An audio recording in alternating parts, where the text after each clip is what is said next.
course, there is a lot of noise. Of course, you hear things. But again, in the travel industry and our travel advisors, they're used to it. Eric, I feel like I should preface this conversation of ours as almost a bit of an emergency meeting on Cuba. You are the Cuba expert at Sunwing. I really appreciate you giving us some time. A lot of frightening news coming out of the US, which affects the travel industry in so many different ways. One of which, of course, is Cuba. Um, what I want to address with you more specifically, though, Eric, is there's a component of travel which of course is extremely emotional. We want to go on a great holiday, we want to have a good time, we don't want to come across issues. And the general sort of global sense of malaise right now as a result of the geopolitical issues stemming from the US and all the rhetoric, I'm hearing from advisors that their clients are they're hesitant to travel, and then they're getting questions like, is this a good time to travel? Should I wait? And then you add to that the fact that Cuba's electrical grid has had issues over the last 2 years. There have been little rolling blackouts. For the most part, my understanding is that resorts can handle it with generators, but that requires fuel as well. So can you, I'm asking you a lot of questions all in one, but can you maybe address the general sort of state? Are you seeing issues from people calling in, and how are the resorts managing? Of course, there's a lot of questions about it. The honest answer is that right now the operations in Cuba are normal. Um, Not to say that you don't hear things like we always hear things, but one thing that we've learned over the years of dealing with Cuba is that they're very resilient and they always come above the fray on dealing with it. The power has been stable. Again, even as a backup, the all the hotels have generator plants that they continue operating, so the touristic areas haven't been really affected, and operate airport operations haven't been affected at all. So that's the good news. Cuba remains being one of the safest destinations that we service Yeah. and that we offer. Fantastic beaches, I would say, at the worldwide level. I think I have the privilege of traveling around the world, and I keep reminding myself that there's no better beaches in the world, and especially at 3 hours or three hours and 15 minutes from Canada, from our doorstep. Right. So that's great. Um, in terms of food, everything, again, in regards to hotel operations, we haven't had any issues. Of course, there is a lot of noise. Of course, you hear things. But again, in the travel industry and our travel advisors, they're used to it. Whether it's about the cartels in Mexico, or it's here or there. Again, I don't want to single out any destinations because they don't deserve to be singled out. But there's always things that happen, and obviously we're so intertwined with the politics of the world Yeah. that it Yeah. has some effect. I did meet with the Cuban delegation yesterday. They sent a Cuban delegation, which they felt it was needed to come and just calm down. We do have a trade show, which I'm sure you know, Fee Tour, which is around the corner, Yeah. which the minister will attend. And basically, their message is, we're okay. We have fuel. They basically transmit that Venezuela wasn't their main source of getting fuel. Um, all I can tell you, Nina, being 100% transparent with you and with your followers, is they've said all the right things. They've told us that they're fine. And right now we have to take it at face value. What we can say is today we don't have any issues with our operations in Cuba. We continue flying to Cuba. And the main thing, especially in this time of not only political uncertainty, but also economic uncertainty, Yeah. um, Cuba does provide the best value for money that you can get right now in the Caribbean. So we continue to support the destination, and we're still booking, and people are still buying it.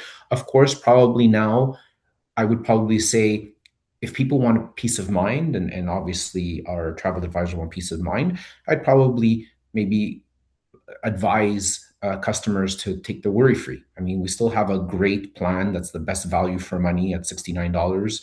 Um, that money can buy. So I think that probably would be just an additional thing to maybe put out there, just if you want peace of mind, that you've offered Right. your customers peace of mind. Yeah. You mentioned that they get fuel from other sources and that Venezuela wasn't the primary source. I didn't realize that. I thought Venezuela was the primary source. So I was just looking this morning, and there have not been any shipments from Venezuela since the U.S. incursion, yeah, into the country. And so my concern, of course, is at what point do the resorts, run out of fuel for their generators? And also general logistics in the country, buses, transportation, all of the, everything runs on fuel. So is there an endpoint, or do you see a new source of fuel coming through? Well, what they transmitted yesterday is that they have other countries that they get fuel from. Mexico, I think, is stepping up. Yes, Yeah. exactly. And that they said that there's others, and apparently there's tankers floating around in the ocean. Again, I'm just repeating what I was told, that are up for. Random oil tankers.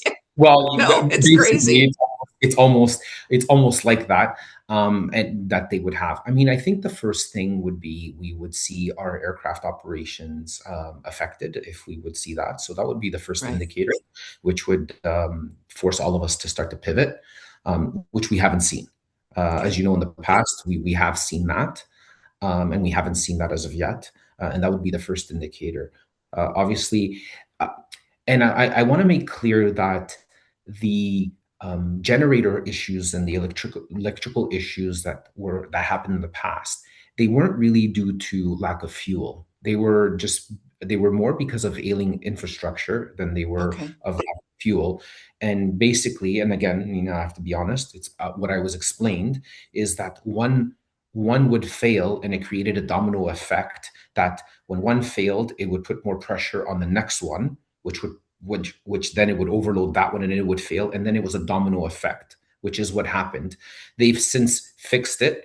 Is it a permanent fix? Is it a temporary fix? I wouldn't be able to tell you, but I can tell you that it is that there is power now in terms of all the touristic areas. Um, so that and I want to make sure, because again, there's a lack of information, right? Okay. Everybody says, oh, well, they had electrical problems because there was lack of fuel. No, it wasn't exactly like that. It was more because of the infrastructure than Yeah. the actual fuel. Yeah. Agreed. Yeah. In 24 and 25, there was a lot about the fact that it was the infrastructure. I'm just thinking that the lack of fuel will just add to the issues, because when you have a generator at a resort, it runs on fuel. Yeah. So, I mean, all we can do is what we can do. You're right. We know that for now, everything's operational. Canadians love Cuba. There's a huge empathy towards the island. And as you said, it's hugely affordable. And it's cold in Canada right now. So we hope that people continue to support the destination. You, as an operator at Sunwing, what I'm hearing from you is that you are still 100% behind the destination. Is that correct? Yep. With the information that we have today, and again, these are, I guess I would call it moving targets, right? With the Yeah, information that we have today, absolutely. I mean, our number one goal is to protect our customers, and to obviously also protect and back our travel advisors. So that those are the main priorities, and to make sure that it's safe.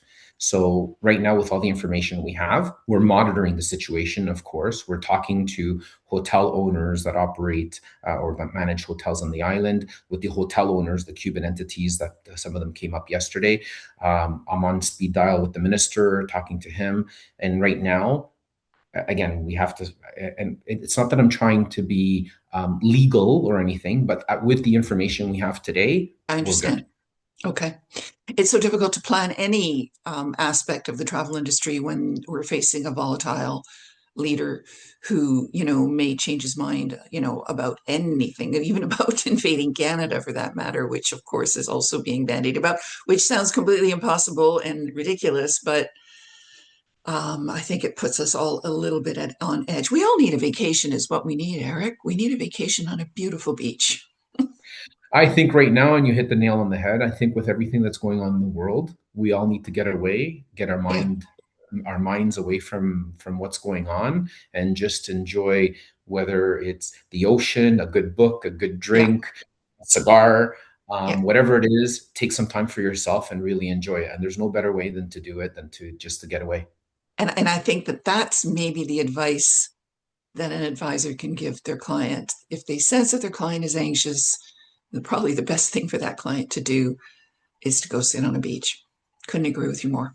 Eric, thank you so much. I know you're super busy with the delegation in town and a lot of moving parts with what's going on in general with travel. So thank you. Yeah, thank you. Always available for you whenever you need. Appreciate it.